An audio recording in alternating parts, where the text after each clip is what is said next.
Hello everyone, my name is V and welcome back to another deck profile, where today we are back in the domain format, which if you don't know is a 60 card singleton 4-player format where you determine the type and attribute of monsters you can play in your deck by the card you select as your deck master, which you can summon over and over again with a little bit of cost. But regardless of those very simple rules, today we are going to be checking out Pum Princess, the Princess of Ghost, which surprisingly in domain format is not actually that bad of a card. If it's destroyed while in a monster zone, you can place it face up in your spell and trap zone as a continuous spell instead of sending it to the graveyard.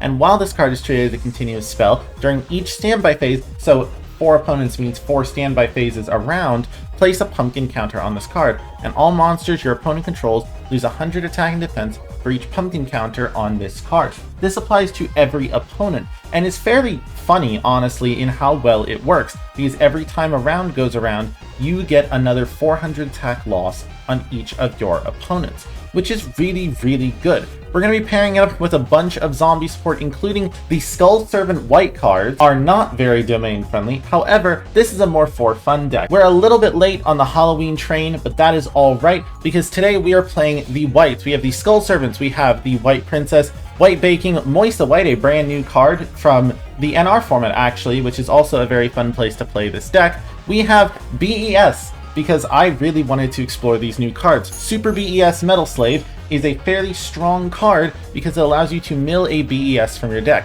However, it's a dark, and the only other dark BES is actually the original BES Big Core, which is very funny. However, it also means that this technically can brick. We are playing Boss on Parade to be able to search BES Metal Slave, which is a 3100 attack beat stick, and that's fairly useful, and it has a couple of other effects that can help it out too, including a way to pop itself, as well as popping another monster on the field, which is really, really nice.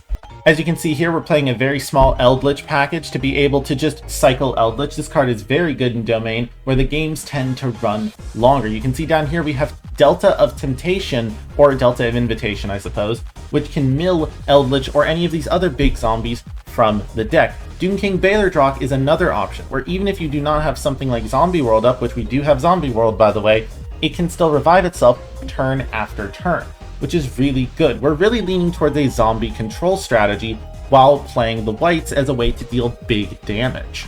You can see here another way we can rip the board apart is Kasha, where it cannot be normal summon or set, must be special summoned by controlling 2 or more zombies, and if it's special summoned, shuffle as many other monsters on the field as possible into the deck, and then it gains 1000 attack per original zombie. So Zombie World cannot increase this card's attack by swindling your opponent's monsters into zombies. However, it can still get up to 2000 or more attack while spinning the entire board, which is hilarious to see, and your friends will probably not like you. However, what is Yu-Gi-Oh all about other than that? You can see we have a Bestial package here. We have a couple of free special summons, including one where if your life points are low, you can special summon it, and then it gains a metric ton of attack. This is Endless Decay, a very funny and sometimes pretty strong card. We have Gozuki, Mezuki, a bunch of other zombie extenders, all facilitating the whites. You can see here we've got Reasoning, we've got Monster Gate, we've got Pot of Greed, Terraforming, Painful Choice because there is no ban list, Graceful Charity, every single way you can possibly think of to send cards from the deck to the graveyard or from your hand to the graveyard. We really want to make these whites be the center of our strategy. White Reanimator is actually a way that these whites can work nicely together and be rather consistent, because if you don't send every single one of your whites, you can then use it to revive your Kings of the Skull Servants, which is really, really neat. Dark Sacrifice is a unique card that we can play here. When your opponent activates a card or effect that would destroy a card on the field, negate the effect, then send a level 3 or lower Dark from your deck to the graveyard. That's really nice and really easy to be able to send White Baking.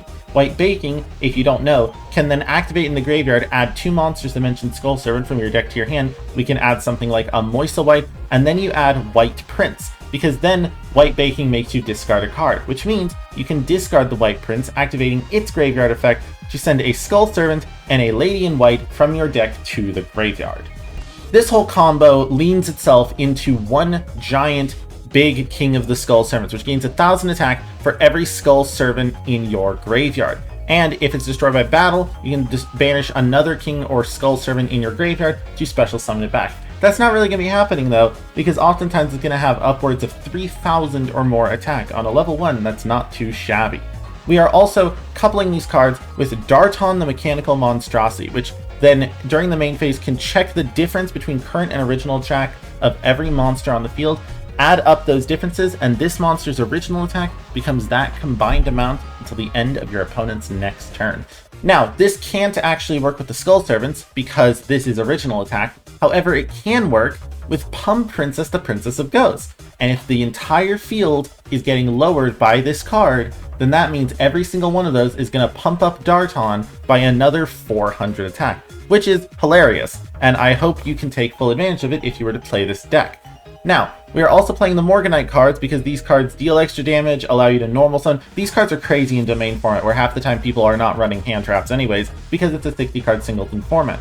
But these Morganite cards can deal a ton of damage, allow you to attack extra times, normal summon extra times, and it is a lot of fun to play with. We also have Action Magic Full Turn, which allows you to double battle damage, and it recycles itself by discarding a spell. We have the Life Hack over here, which allows you to set the attack of a monster to be half of your opponent's life points, and then have the battle damage. In the X deck, of course, we have things like Link Karibo to link off all of our level 1s into a fairly useful monster. We have a couple of zombie cards. We have Flying Mary as a Link 2 zombie, we have Avenged Savior as a Link 2 zombie, Vampire Sucker as a Link 2 zombie, all being able to take advantage of the fact that our opponent's monsters are zombies and we are playing a ton of zombies. We have IP Masquerena and SP Little Knight because we are playing the Dark Domain, which uniquely almost gets access to these cards, which is really terrifying because SP Little Knight is really good in this format, as is IP Masquerena into more than just SP Little Knight.